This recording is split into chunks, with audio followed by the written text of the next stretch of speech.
part, but I haven't told the doctors.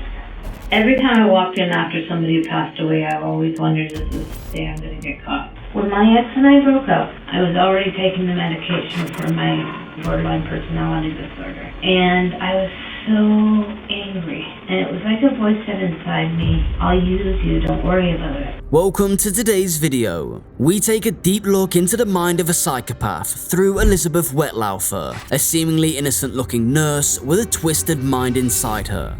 Elizabeth Wettlaufer, a seemingly innocent nurse who appeared to be dedicated to her profession, was harboring a dark secret. And then she disclosed that it wasn't just one. Over the course of several years, a string of mysterious deaths unfolded within the walls of Crescent Care Nursing Home, leaving authorities perplexed and medical professionals baffled. On August the 11th, Jamie Silcock, a dementia patient, was tragically discovered lifeless in his bed. Despite undergoing an autopsy, the cause of his demise eluded the investigators, and the ruling of death by natural causes was reluctantly accepted. However, as time went on, an alarming pattern emerged. Within the confines of the same nursing home, patient after patient met their untimely ends under eerily identical circumstances. Then in September 2016, Elizabeth Wettlaufer made a momentous decision. She voluntarily surrendered herself to the authorities to reveal the unsettling truth behind the series of mysterious deaths. Seeking solace, she turned herself into the mental health clinic, which promptly relayed the distressing information to the police. After a few tense hours, Elizabeth was escorted into the interrogation room, where the quest for answers would finally begin. So yeah, like I said, I'm just going to go through for everything in this room is audio and video recorded first off. Are you okay with that? Oh, yes. Okay. During a 2.5-hour recorded confession to the police, Wettlaufer admitted to experiencing a red surge before committing the murders and described a sense of laughter once the killings were carried out. The feeling in your chest and your stomach. And then the laughter afterwards, which was really, it was like a cackling from the pit of hell, if that makes sense. She believed that God was instructing her to take the victims' lives. Alongside the 8 murder charges, Wettlaufer confessed to using insulin injections in 4 attempted murders and 2 aggravated assaults against patients under her care. The interrogation commenced with Liz being informed of her rights. She was reminded to her entitlement to legal representation and the option to remain silent. You are not under arrest right now. Okay. Okay, I want to make that very clear to you. Okay. Okay, you're not under arrest. However, it seemed unlikely that she would exercise either of those rights as her detective began to pose questions to unravel her story. The detective starts by inquiring about Liz's addiction. She disclosed that her usual means of obtaining drugs involved stealing them from patients she cared for. Working as a nursing home employee granted her access to their medications. For years, Liz had been stealing a potent painkiller called hydromorphone, akin to morphine, using it covertly as a coping mechanism for her stress. Yet, it became evident that addiction was not the sole mental issue she grappled with. This is part, but I haven't told the doctors. When my ex and I broke up in 2007, I was already taking the medication for my borderline personality disorder. A condition she had been struggling with for a significant period. However, the situation turned dark in 2007 when her relationship ended.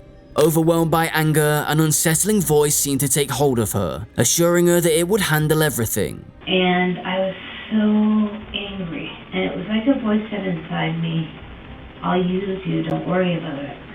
The revelation of Liz's long-standing battle with borderline personality disorder and its influence on her actions provided crucial insight. Sensing an opportunity to elicit a confession, the detective intensified the pressure. The tone of the interrogation swiftly shifted from a mere question and answer session to a pivotal moment of admission. The detective inquired about Liz's knowledge of James, a patient she encountered during her shifts. And tell me about your knowledge of James and your daily interactions during a shift with him. I didn't see him every time. He wasn't always my patient. Liz clarified that James was not always her assigned patient, but she had heard from others that he would make inappropriate remarks during dinner and engage in inappropriate touching. Liz acknowledged that Jamie Silcock, an 84-year-old veteran with dementia, was under her and the team's supervision. One evening, a catastrophic event unfolded amidst the routine of providing care. Liz, consumed by rage, made a fateful decision that would forever alter the course of her life. About 9:30 surgery, I gave him a dose of 50 milligrams of insulin. He's not diabetic, and gave him an insulin shot. Throughout the night, he was yelling out, "I love you," and "I'm sorry." It's not to me, but just you could hear him calling out in his room, and that's what he was calling out. And then at 3:30, the PSWs came to me and said that he was gone. The doctor later attributed his death to an embolism caused by his recent cancer surgery. Insulin overdoses occur when an individual, whether diabetic or not, administers more insulin than necessary. Excess insulin significantly lowers the body's blood sugar levels, leading to dizziness, lack of consciousness, and death. Shockingly, this wasn't Liz's first attempt at administering excessive insulin doses. In 2007, she had tried twice before, but those attempts failed to claim the patients' lives. Was this the first person that you did this to? That I tried. Well, there were other people that I'd done it to who didn't die.